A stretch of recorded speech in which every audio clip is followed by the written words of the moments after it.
Exchange of gas.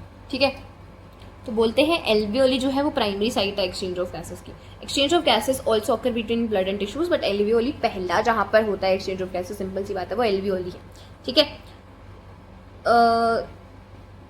Simple diffusion mainly based on pressure and concentration. अभी हम देखेंगे, वही देख रहे हैं, हाई पार्शियल प्रेशर से लो पार्शियल प्रेशर होता है। ठीक है, solubility of the gases as well as the thickness of the membrane involve in the diffusion are also important factors that can rate the diffusion. अब मेनली क्या है,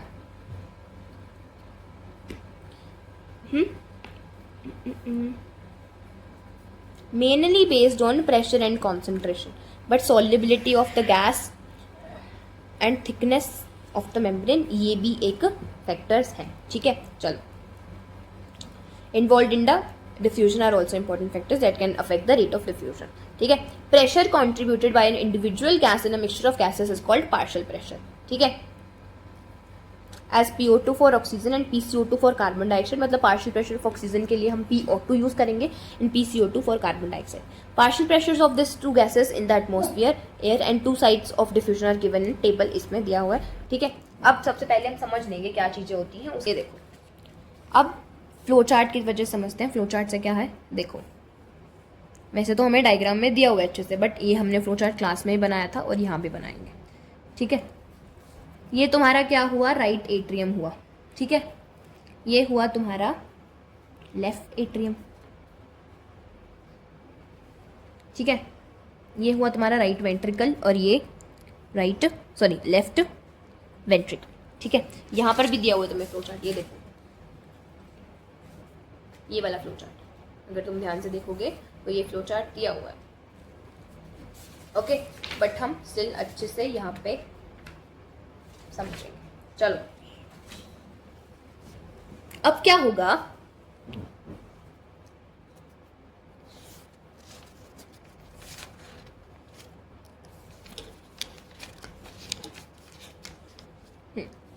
देखो, अब तुम देखो, यहाँ हम बनाएंगे एल्वियोली, यहाँ बनाएंगे पल्मोनरी कैपिलरी, बाद में बनेगी वो, कोई बात नहीं। चलो,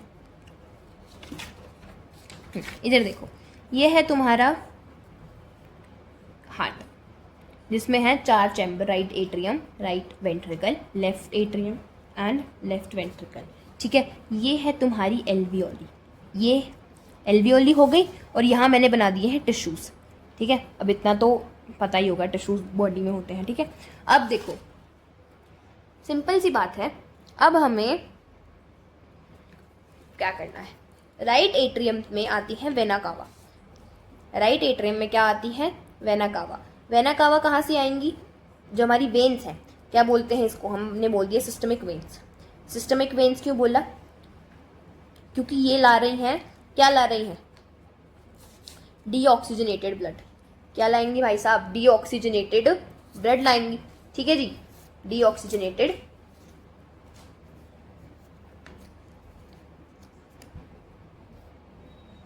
यहाँ से क्या आएगा, डीऑक्सीजनेटेड ब्लड। अब ना तुम्हारी बॉडी में जो पार्शियल प्रेशर होता है वो CO2 के सिर्फ 2 ही होते हैं, दैट इज़ और 40 एंड 45। ठीक है, तो अगर हाई करना है पार्शियल प्रेशर CO2 का तो 45 रख देना वैल्यू को, कम करना है तो 40 रख देना। ठीक है जी, तो अब सिस्टमिक वेन में सिंपल सी बात है, डीऑक्सीजनेटेड ब्लड है, डीऑक्सीजनेटेड ब्लड है तो पार्शियल प्रेशर ऑफ CO2 कितना होगा, 45 होगा, क्योंकि ऑक्सीजन का वहाँ पर पार्शियल प्रेशर कम होगा, तभी तो बोला गया है। तो यहाँ से पार्शियल प्रेशर ऑफ ऑक्सीजन कितना होगा, 40 होगा। ठीक है, अब डीऑक्सीजनेटेड ब्लड कहाँ आया, राइट एट्रियम में आया। राइट एट्रियम से फिर वो जाएगा राइट वेंट्रिकल में, राइट वेंट्रिकल फिर जाएगा वो पल्मोनरी आर्टरी। पल्मोनरी आर्टरी कहाँ जाएगी, हाँ जी, यहाँ से मैं भेज रही हूँ पल्मोनरी आर्टरी। अब पल्मोनरी आर्टरी जाएगी हमारी एल्वियोली के पास। एल्वियोली के पास क्यों जाएगी, क्योंकि भाई साहब ऑक्सीजन लेना है, तो पल्मोनरी आर्टरी यहाँ पर जाके बनाएगी कैपिलरी।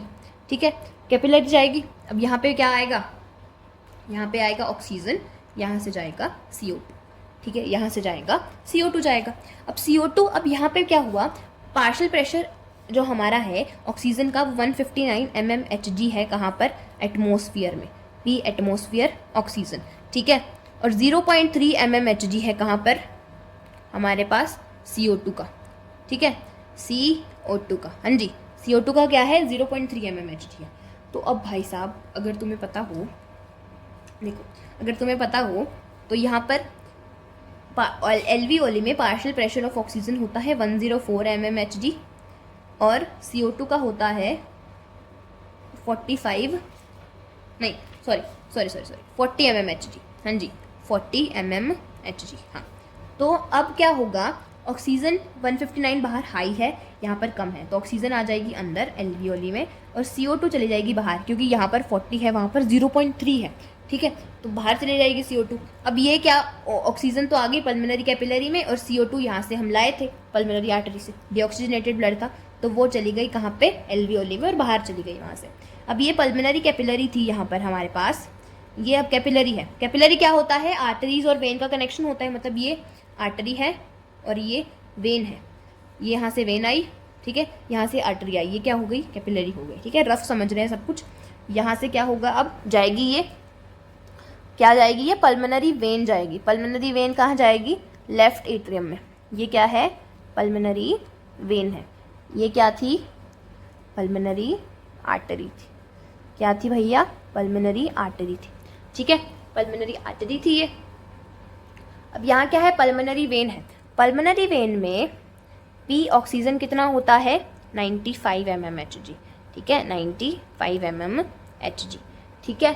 और PCO2, क्योंकि यहाँ पर ऑक्सीजनेटेड ब्लड है, अब क्या है इसके पास, ऑक्सीजनेटेड ब्लड है, तो यहाँ पर 40 mmHg है। हाँ जी 40 mmHg। चलो जी, अब ये लेफ्ट एट्रियम में गई, अभी कुछ भी यहाँ पर हमने दिया नहीं है, टिश्यूज़ वगैरह कुछ भी नहीं दिया है, तो छेड़छाड़ नहीं करनी है। लेफ्ट एट्रियम से हमारे पास यहाँ जाएगा लेफ्ट वेंट्रिकल, यहाँ से निकलेगी आयोटा। अब आयोटा जाएगी और हमारे यहाँ पर जाएगी, ठीक है। ये क्या, कौन सी कैपिलरी, ये कौन सी हो गई, सिस्टमिक आर्टरी, ठीक है, सिस्टमिक आर्टरी। आयोटा का एक छोटी डिवीजन हो गया सिस्टमिक आर्टरी, सिस्टमिक आर्टरी है ये। अभी कुछ भी नहीं हुआ है, तो वही सेम चल रहा है। पी ऑक्सीजनेटेड, ऑक्सीजन का कितना है 95 mmHg, PCO2 का कितना है 40 mmHg, ठीक है, 40 mmHg। अब यहाँ पर जाएगा, ठीक है, यहाँ पर जाएगा। अब क्या, यहाँ पे क्या बना हुआ है, CO2 बनी हुई है। अब सिंपल सी बात है, मुझे यहाँ पर प्रेशर रखना पड़ेगा CO2 का हाई। क्यों रखना पड़ेगा, 45 mmHg रखना पड़ेगा। क्यों रखना पड़ेगा, यहाँ बाहर भी तो भेजनी है, यहाँ बाहर भेजनी है, फिर ये यहाँ से अटैच हो जाएगी, ठीक है, इस तरीके से यहाँ बाहर भेजनी है, तो यहाँ पर हाई रखूँगी और यहाँ पर कम रखना पड़ेगा, ठीक है। तो सिस्टमिक कैपिलरी में PCO2 कितना होगा, 40 mmHg, और ऑक्सीजन का कितना है 95, किस में, इसमें, ठीक है। और यहाँ पर पी ऑक्सीजन कितना है, यहाँ पर टिश्यूज़ में कितना है 40 mmHg, ठीक है, 40 mmHg है ऑक्सीजन का। तो ऑक्सीजन तो आ जाएगी टिश्यूज़, मतलब यहाँ टिश्यूज़ के अंदर आ गई ऑक्सीजन, और CO2 हमारे पास बाहर चली जाएगी, ठीक है जी, इस तरीके से। चलो जी, ये था हमारा सारा काम, ठीक है, हाँ जी। तो अब देखो तुम, एटमॉस्फेरिक एयर में 159 mmHg है ऑक्सीजन, CO2 का 0.3 है, एल्वियोली 104 एंड 40 यहाँ पर, ब्लड डीऑक्सीजनेटेड 40 45, ऑक्सीजनेटेड अभी जो तुमने समझा है वैसे समझना, 95 40, और यहाँ पर टिश्यूज़ में 40 एंड 45। अब यहाँ देखो डीऑक्सीजनेटेड ब्लड और टिश्यूज़ में सेम आ रही है। क्यों आ रही है सेम भाई साहब, क्यों आ रही है, टिश्यूज़ में क्या है, टिश्यूज़ में अभी ऑक्सीजन है ही नहीं, ठीक है जी, ठीक है, तो ऑक्सीजन लेनी है, तो यहाँ सेम आ रही है ये, ठीक है, सेम वैल्यू आ रही है। चलो जी, ये था हमारा काम। चलो, नी 2021 में एटमॉस्फेरिक एयर में क्या प्रेशर होता है, इसके बारे में पूछा गया था, ठीक है। बाकी यहाँ से भी, इससे भी क्वेश्चन बन सकता है, ठीक है जी। चलो ठीक है, अब ये तो समझ लिया है। अब ये देखो क्या लिखना है तुम्हें अपने शॉर्ट नोट्स में लिखना है ये, हाँ जी, प्राइमरी साइट क्या दी हुई है एनसीईआरटी ने, between alveoli and pulmonary capillary. और फैक्टर्स अफेक्टिंग क्या हमने पढ़े, मेनली क्या है, पार्शियल प्रेशर अगर इधर उधर हो गया तो ऑब्वियसली कहाँ डिफ्यूजन करवाते फिरोगे, ठीक है, मेनली पार्शियल प्रेशर है। सॉल्युबिलिटी ज़्यादा होगी, अगर सिंपल सी बात है, सॉल्युबिलिटी ज़्यादा है तो ईजी डिफ्यूजन हो जाएगा, ठीक है। और सॉल्युबिलिटी ज़्यादा, तो CO2 क्या बोला गया है, एनसीईआरटी बोलती है 20 to 25 टाइम्स ज़्यादा सॉल्युबल होती है ऑक्सीजन से। क्या, CO2 20 से 25 टाइम्स ज़्यादा सॉल्युबल होती है ऑक्सीजन से, ठीक है। चलो जी,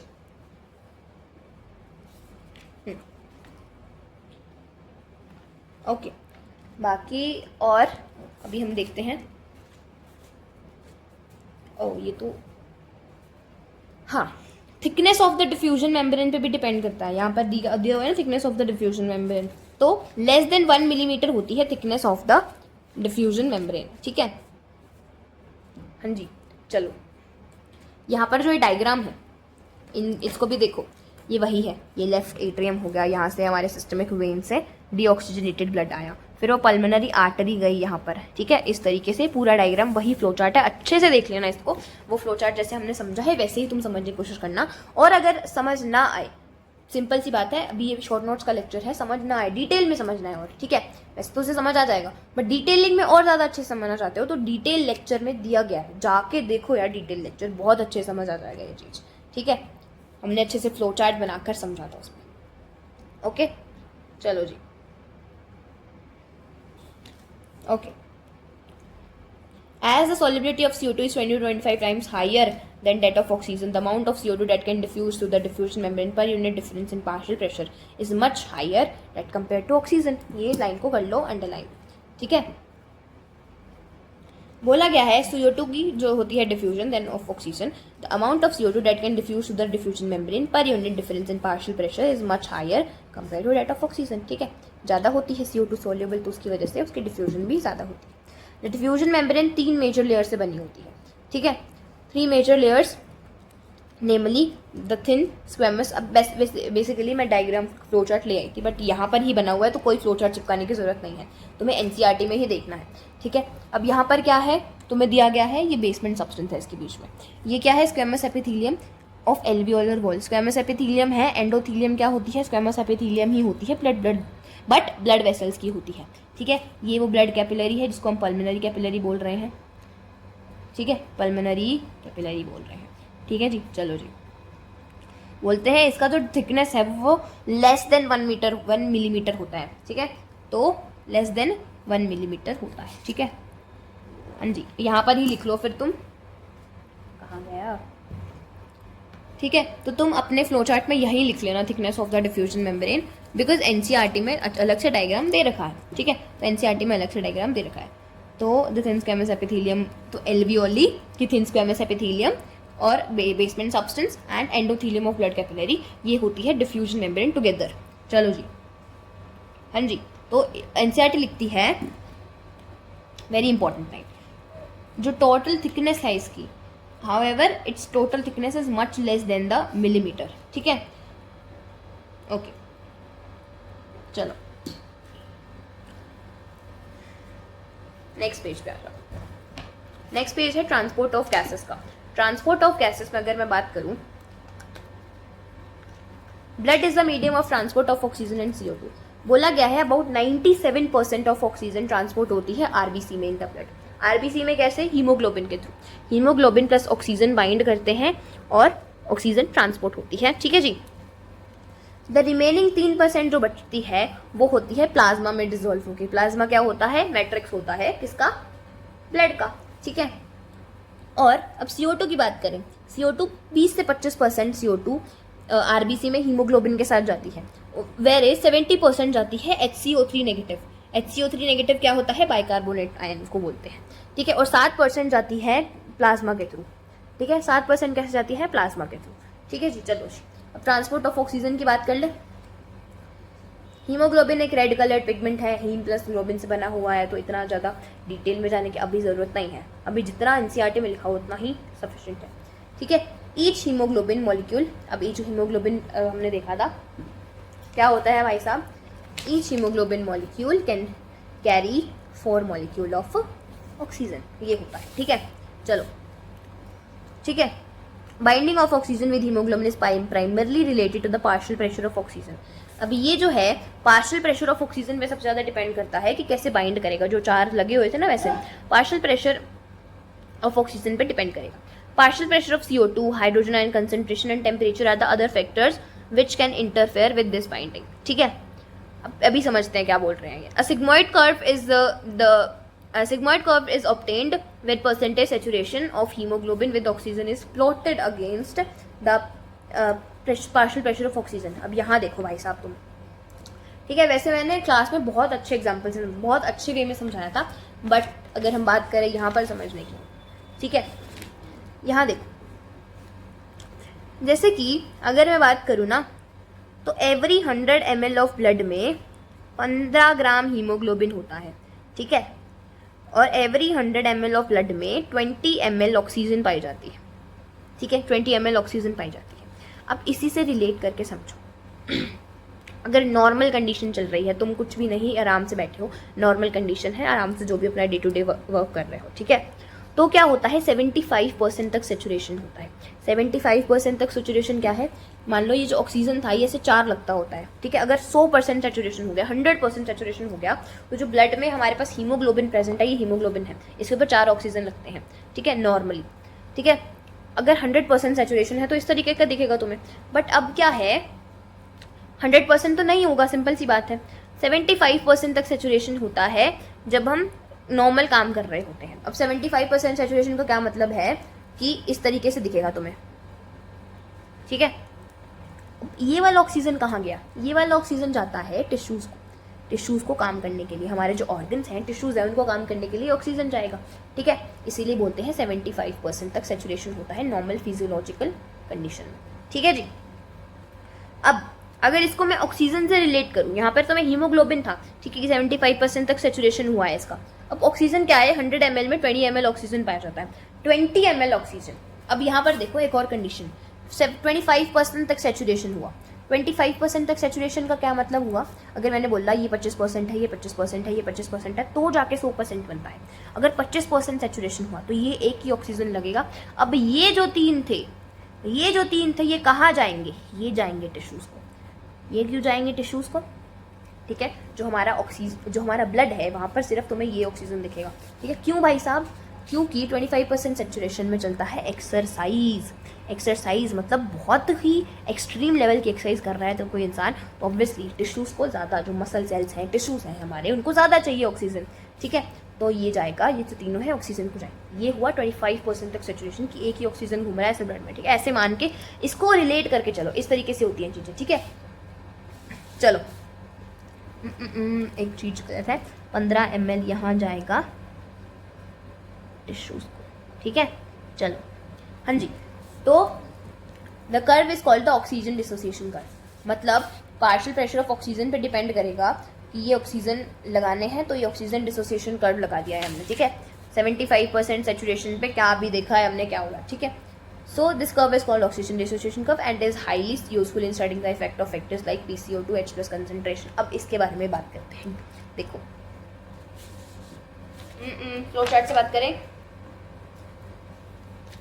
सबसे पहले ना ये चिपका लो तुम यहाँ पर, ये तुम्हारा जो शॉर्टकट है ये चिपका लो यहाँ पर। ये लिखना है तुम्हें अपनी एनसीईआरटी में कि भाई साहब ऑक्सीजन को इस तरीके से इतना मात्रा में ये ट्रांसपोर्ट करता है, ठीक है, इस तरीके से लिख दोगे। चलो जी, अब इसके बारे में बात करते हैं, जो ये लाइन्स हैं इसके बारे में बात करते हैं। देखो यहाँ देखो, shift to right, shift to left. Shift to right क्या है, अरे यार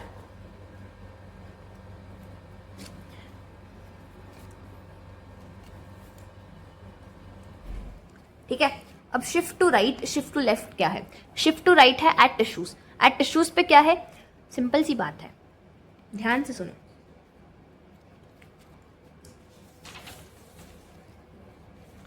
हीमोग्लोबिन के साथ ऑक्सीजन बाइंड होगी कहाँ पर, एल्वियोली पे, ठीक है, और उतरेगी कहाँ पर, हीमोग्लोबिन के साथ ऑक्सीजन कहाँ देनी है, टिश्यूज पर देनी है, ठीक है, इस तरीके से तो होगा। और HbO2 नाम का एक कंपाउंड बन जाएगा, HbO2 बन जाएगा एक मॉलिक्यूल, ठीक है। HbO2 बन गया तो ये कहाँ, ब्लड में जब ट्रांसपोर्टेशन चल रहा है, मतलब नॉर्मल ऐसे चल रहा होगा ब्लड में, ठीक है, तब क्या HbO2 इस तरीके से घूम रहा होगा, और हीमोग्लोबिन प्लस ऑक्सीजन कहाँ हुआ, एल्वियोली में बना है, ठीक है। तो ये ऑक्सीजन कहाँ गई, टिश्यूज के पास गई, ठीक है। अब टिश्यूज के पास जाकर इसको देना भी तो है टिश्यूज को, ठीक है, उसको बोला गया है डिसोसिएशन। डिसोसिएशन क्या है, क्या हुआ है, हीमोग्लोबिन और ऑक्सीजन अलग हो गए हैं, HbO2 था, हीमोग्लोबिन और ऑक्सीजन अलग हो गए हैं, यहाँ पर ये जुड़ गए हैं, ठीक है, हीमोग्लोबिन प्लस ऑक्सीजन बन गया है, ठीक है। अब क्या फैक्टर्स होंगे टिश्यूज पे, अगर टिश्यूज पे पार्शियल प्रेशर कम हुआ ऑक्सीजन का, यहाँ पर पार्शियल प्रेशर ऑक्सीजन का कम हुआ और यहाँ पर ज्यादा हुआ, तभी तो आ पाएगी अंदर, तभी तो आ पाएगी अंदर। तो ये सिंपल सी बात है, यही लिखा हुआ है, कि शिफ्ट टू राइट क्या है, शिफ्ट टू राइट होगी एट टिश्यूज। जब ये जो हमारा ऑक्सीजन डिसोसिएशन कर्व है यहाँ पर राइट साइड शिफ्ट होगा, तब क्या होगा, टिश्यूज पर होगा हमारे पास। कैसे होगा टिश्यूज पर, पार्शियल प्रेशर ऑफ ऑक्सीजन कम होगा, पार्शियल प्रेशर ऑफ CO2 ज़्यादा होगा। क्यों CO2 ज़्यादा होगा, जब हमने पढ़ा कि मेटाबॉलिक एक्टिविटीज़ में CO2 बनता है तो ऑब्वियसली CO2 टिश्यूज के पास ज़्यादा होगा। ठीक है, तो यहाँ जो CO2 बना होगा ये बाहर जाएगा। ठीक है जी, तो CO2 ज़्यादा होगा। H प्लस pH कम। H देखो सिंपल सी बात है, अगर हमने डिटेल लेक्चर में देखते हैं तो PCO2 के साथ हम रिलेट करते हैं। PCO2 के साथ कैसे रिलेट करेंगे, जो PCO2 है वो ज़्यादा होता है तो H प्लस की कंसनट्रेशन ज़्यादा होती है, टेम्परेचर ज़्यादा होता है, और pH is inversely proportional to H plus, ये तो तुम्हें बताइए। ठीक है, तो PCO2 ज़्यादा है तो H प्लस ज़्यादा है तो टेम्परेचर ज़्यादा है, और P ऑक्सीजन कम है। उसी तरीके से अगर लेफ्ट की बात करें, P ऑक्सीजन ज़्यादा होगा क्योंकि क्या हो रहा है, हीमोग्लोबिन और ऑक्सीजन की बाइंडिंग हो रही है एल्वियोली पे। ठीक है, तो shift to left at alveoli, P oxygen ज़्यादा, PCO2 कम एंड H प्लस कम, टेम्परेचर कम, but pH inversely proportional to H plus की कंसनट्रेशन, इसलिए pH ज़्यादा होगी। ठीक है जी, चलो जी ये भी चिपका लो कहीं ना कहीं। ठीक है जी, चलो चलो चलो चलो। अब मैंने ये जो इम्पोर्टेंट लाइन्स हैं ये भी लिख दी थी, वैसे ये भी लिख दी थी, तुम अपने अकॉर्डिंग कहीं रख लेना, ये भी लिखना है तुम्हें, अच्छे से लिखना है। ठीक है जी, तो मैंने यहाँ पर ऐसे पेस्ट कर दिया, इसको तुम अपने अकॉर्डिंग कहीं लगा लेना, अभी तो मैंने जस्ट यहाँ लगा दिया। ठीक है जी, चलो क्या है ये important lines, every 100 ml of blood में 15 ग्राम हीमोग्लोबिन होता है, 100 ml ऑफ ब्लड में 20 ml ऑक्सीजन होती है। 100 ml of deoxygenated blood, deoxygenated blood क्या हो, जिसमें कार्बन डाइऑक्साइड की कंसंट्रेशन ऑक्सीजन से ज़्यादा होगी, पार्शियल प्रेशर उसका ज़्यादा होगा ऑक्सीजन से, delivers 4 ml of CO2 to the alveoli, जो 4 ml जाके हमारे पास CO2 दे के आएगा एल्वियोली को, डीऑक्सीजनेटेड ब्लड में 4 ml CO2 होती है। ठीक है, चलो अब ये हीमोग्लोबिन प्लस ऑक्सीजन को क्या बोला जाता है, इसको बोलते हैं ऑक्सी हीमोग्लोबिन। क्या बोलते हैं, ऑक्सी हीमोग्लोबिन। ठीक है, वैसे तो पढ़ेंगे अभी और। ठीक है,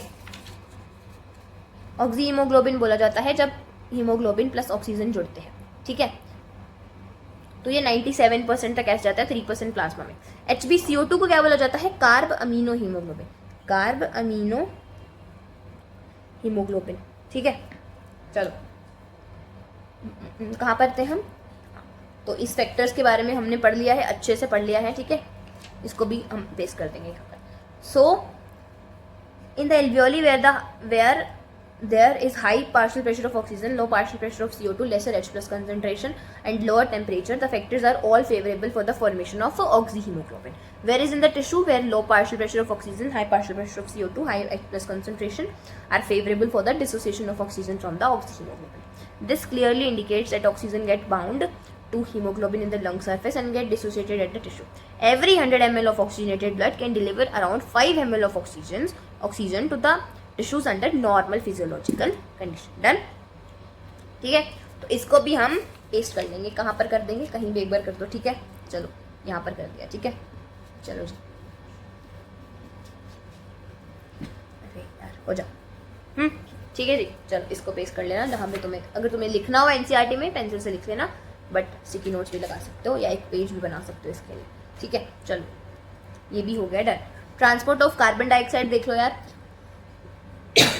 sorry, transport of carbon dioxide में अगर हम देखें क्या पढ़ना है, CO2 is carried by haemoglobin as carbamino haemoglobin. Carbamino haemoglobin के साथ about 20-25%। This binding is related to the partial pressure of CO2.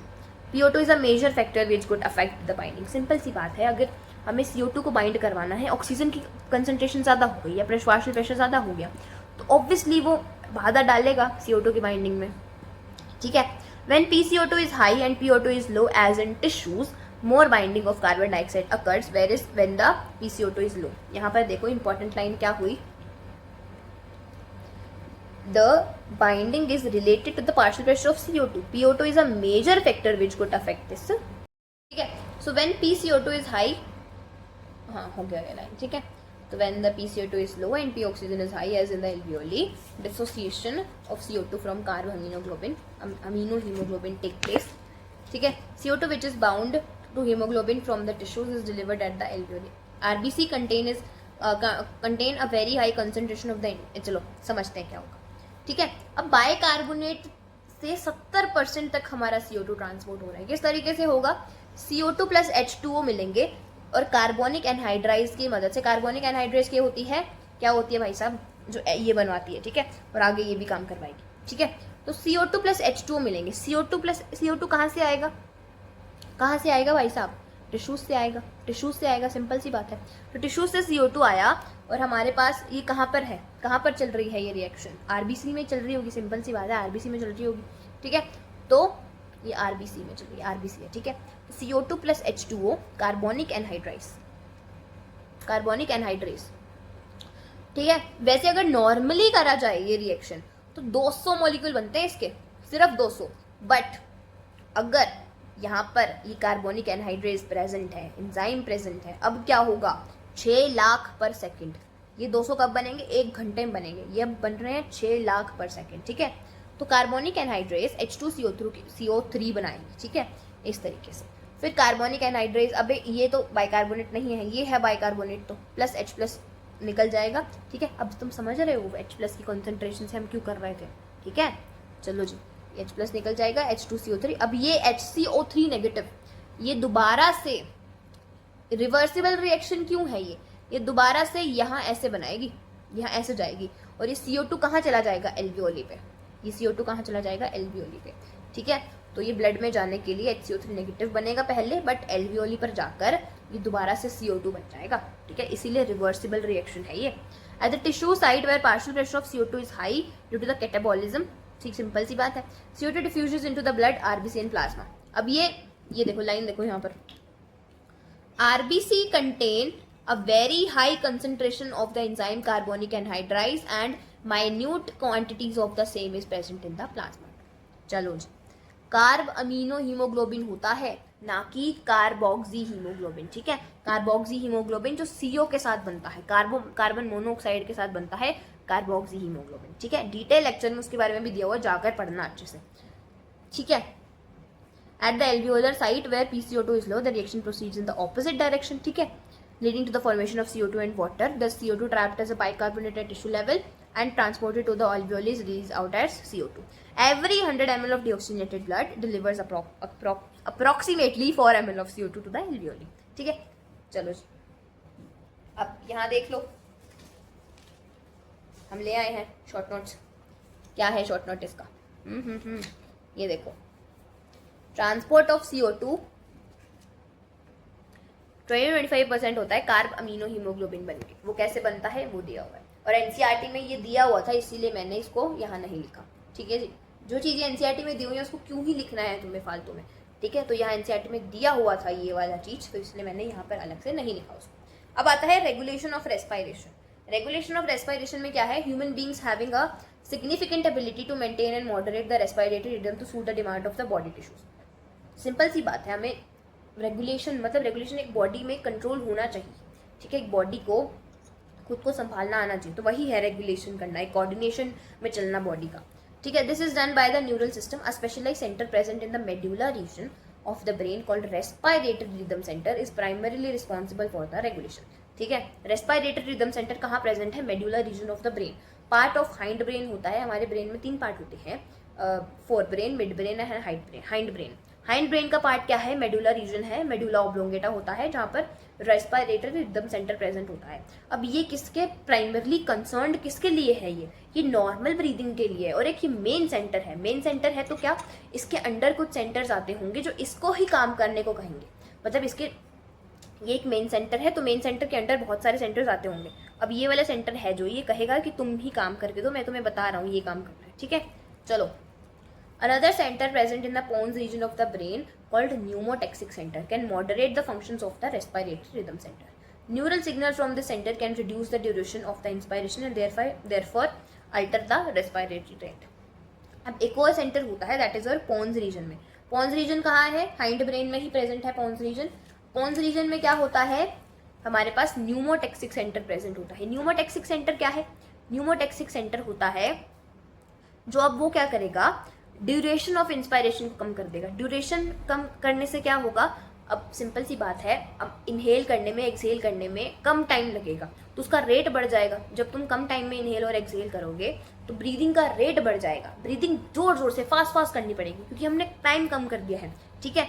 अब ये खुद काम नहीं कर सकता, ये किसको सिग्नल देगा, हमारे रेस्पिरेटरी रिदम सेंटर को ही सिग्नल देगा, ठीक है। Chemosensitive area is situated adjacent to the rhythm center which is highly sensitive to CO2 and hydrogen ions. Chemosensitive area present होता है हमारे ब्रेन में ही प्रेजेंट होता है, ठीक है, RRC के साथ ही बोला गया है, जो कि हाइड्रोजन आयंस और CO2 की कंसेंट्रेशन के लिए सेंसिटिव होता है, ठीक है। Increase in this substances can activate this centre which in turn can signal the respiratory rhythm centre to make necessary adjustments. सभी काम करेगा रेस्पिरेटरी रिदम सेंटर, बस उसको सिग्नल चाहिए काम करने के लिए, ठीक है। उस तरीके से अब मान लो बेसिकली अब पढ़ के आए हैं कि वो मतलब जो हमारे पास क्या होता है वो shift to right, shift to left, shift to right और शिफ्ट टू लेफ्ट में हम क्या देख रहे थे, CO2 प्लस H प्लस ही कॉन्सेंट्रेशन, तो उसको मेंटेन करना पड़ेगा। देखो जो ब्रीदिंग है, ये रेस्पिरेशन है, रेगुलेशन इसका, ये ऑक्सीजन का इसमें बहुत कम रोल होता है, इन चीज़ों का ज़्यादा रोल है, ठीक है। तो increase in this substances can activate this centre which in turn can signal the respiratory rhythm centre to make necessary arrangements in the respiratory process by which this substances can be eliminated. Receptors associated with the aortic arc and carotid artery also can recognize changes in CO2 and H plus concentration. Carotid artery क्या होती है, लिख लेना, जो कि supply करती है blood को, ब्रेन को सप्लाई करती है ब्लड, ठीक है। तो कैरोटिड आर्टरी ब्रेन को ब्लड सप्लाई करती है, ठीक है। अब ये क्या होता है, बेसिकली ना हमारी बॉडी में कीमो रिसेप्टर्स प्रेजेंट होते हैं। कीमो रिसेप्टर्स क्या होते हैं भैया, कीमो रिसेप्टर्स क्या होते हैं, कीमो रिसेप्टर्स होते हैं, देखो, जो कि अब कुछ ना कुछ डिटेक्ट करेंगे। डिटेक्ट क्या करेंगे, detect the change in concentration of H plus and CO2। कुछ भी अगर CO2 और H प्लस की कॉन्सेंट्रेशन में चेंज आया तो कौन डिटेक्ट कर रहा है भाई साहब, कीमो रिसेप्टर्स होंगे। अब कीमो रिसेप्टर्स कहाँ प्रेजेंट है उसके बारे में बात कर लेंगे, वैसे तो की हुई है, ठीक है। तो सबसे पहले अगर मैं बात करूं, यहाँ पर है हमारे पास न्यूरल रेगुलेशन। न्यूरल रेगुलेशन में कौन आ जाता है, सबसे पहले मेड्यूला जी आ जाती है हमारी, मेड्यूला ऑब्लोंगेटा, जो कि एक पार्ट है हाइंड ब्रेन का। इसके अंदर क्या प्रेजेंट है, respiratory rhythm centre maintains normal breathing, ठीक है, ये एक मेन सेंटर है। फिर आता है पोन्स रीजन। पोन्स रीजन में क्या है, हाइंड ब्रेन में ही है पोन्स रीजन भी हमारा, वेट, पोन्स रीजन कहाँ है, हाइंड ब्रेन में ही है, हाइंड ब्रेन में है पोन्स रीजन, ठीक है। अब इसमें क्या है, न्यूमोटेक्सिक सेंटर प्रेजेंट है। ड्यूरेशन ऑफ इनहेलेशन को कम कर देगा, फास्टर ब्रीदिंग ये सिग्नल करेगा RRC को, रेस्पिरेटरी रिदम सेंटर को, ठीक है। फिर आता है केमिकल कंट्रोल इसका, यहाँ देखो, ठीक है। अब केमिकल कंट्रोल में क्या है, केमिकल कंट्रोल में प्रेजेंट होते हैं कीमो रिसेप्टर्स। अब कीमो रिसेप्टर्स का क्या काम है, कीमो रिसेप्टर्स क्या करेंगे भाई साहब, या तो सेंट्रल हो सकते हैं, मतलब सेंट्रल बोले तो जो कि हमारे ब्रेन में प्रेजेंट है, ठीक है, ब्रेन में प्रेजेंट है। पेरिफेरल क्या है, कैरोटिड आर्टरी होगी, आयोटिक आर्क होगी। कैरोटिड आर्टरी जो कि ब्रेन को ब्लड प्रोवाइड करती है, ठीक है। तो अगर उस ब्लड में हमारे पास कुछ ना कुछ H प्लस की कॉन्सेंट्रेशन बड़ी घटी दिखी तो वहाँ पर पेरिफेरल काम करेंगे। आयोटिक आर्क, हमारी अयोटा में ऐसे कुछ तरीके से आर्क होती है, तुम्हें ज़्यादा जानने की जरूरत नहीं है। Detect concentration of H plus ions and CO2 in cerebrospinal fluid, brain में फ्लूइड प्रेजेंट होता है जिसको न्यूट्रिशन प्रोवाइड करता है। सिग्नल करती है RRC को कि ब्रीदिंग का रेट आप बढ़ा दीजिए, ठीक है जी। चलो, ये था हमारा रेगुलेशन के बारे में। अब आता है the role of oxygen in the regulation of rhythm centre is quite, the role of very important line, the role of oxygen in the regulation of respiratory rhythm is quite insignificant. चलो जी, ये था। अब हम बात करते हैं disorders. Disorder सबसे पहले क्या है, अस्थमा। अस्थमा या एस्मा जो कि होता है इन्फ्लेमेशन ऑफ ब्रोंकियाई एंड ब्रोंकायोल्स, ठीक है, ठीक है। अस्थमा क्या है, जिसमें इन्फ्लेमेशन हो जाती है ब्रोंकाई एंड ब्रोंक्यूल्स में, एलर्जिक रिएक्शंस की वजह से भी हो सकती है अस्थमा। फिर आते हैं एम्फाइसीमा। एम्फाइसीमा एक क्रॉनिक डिसऑर्डर है, मतलब लंबे टाइम तक चलने वाला डिसऑर्डर है, in which alveolar walls are damage. Alveoli की वॉल्स डैमेज हो जाती हैं जिससे रेस्पिरेटरी सरफेस कम हो जाता है। सिंपल सी बात है, एल्वियोली की वॉल्स ही अगर डैमेज हो जाएंगी तो जो एल्वियोली इतनी थी वो इतनी हो गई है, ठीक है। उसका जो ल्यूमन है, मतलब जो अब इसकी वॉल में डैमेज आ गया है वो पतली हो गई है, उसका ल्यूमन जो अंदर वाली जगह है वो भी कम हो गई है, तो हमारे डिफिकल्टी आएगी ब्रीदिंग में। और इसका मेजर कॉज क्या है, सिगरेट स्मोकिंग है। फिर आता है occupational respiratory disorder. What is occupational respiratory disorder? Occupation क्या होता है, जैसे कि जो लोग वहां पर काम करते हैं, इंडस्ट्रीज में काम करेंगे, ठीक है, जो लोग इंडस्ट्रीज में काम करते हैं उनको ये लग जाएगी क्योंकि उनका ऑक्यूपेशन ही ये है। It's certain industries specially those involving grinding और stone breaking, so much dust is produced that the defence mechanism of the body can not fully cope up with this situation. Long exposure can give rise to inflammation leading to the fibrosis, मतलब lungs में धागे दिखने लग जाना, proliferation of fibrous tissue and thus cause serious lung damage. Worker in such industries should wear protective mask.